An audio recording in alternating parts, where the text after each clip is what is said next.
propeta mula sa Tisbe sa Gilead. Inutusan siya ng Diyos na ihatid ang mensahe sa Haring Ahab ng Israel, isang masamang hari na sumamba sa Diyos-Diyosang si Baal dahil sa impluwensya ng kanyang asawang si Jezebel. Sinabi ni Elijah kay Ahab na magkakaroon ng matinding tagtuyot sa buong Israel bilang parusa ng Diyos.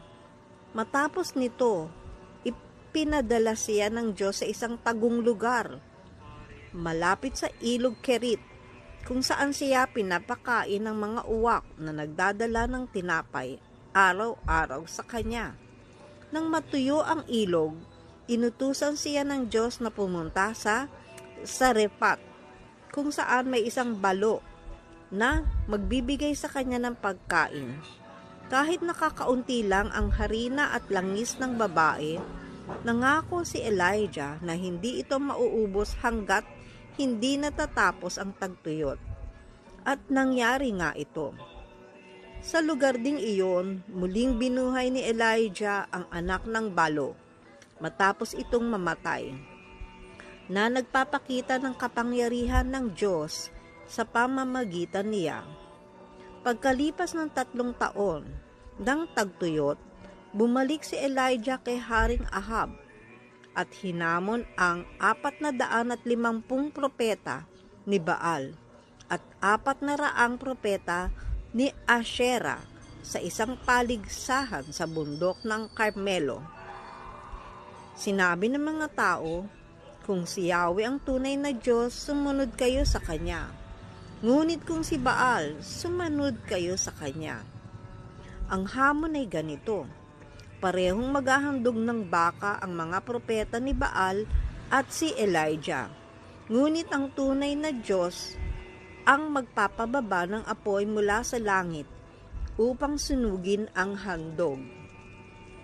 Ang mga propeta ni Baal ay sumigaw, nagdasal, at nagsugat-sugat sa kanilang katawan buong araw, pero walang nangyari.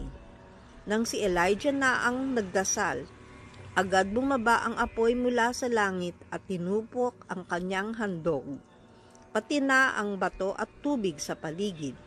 Dahil dito, naniwala ang bayan na si Yahweh ang tunay na Diyos. Iniutos ni Elijah na patayin ang lahat ng propeta ni Baal.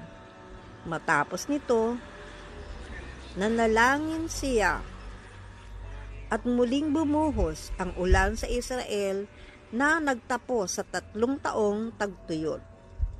Dahil sa nangyari, galit na galit si Reyna Jezebel at nagbanta na papatayin si Elijah.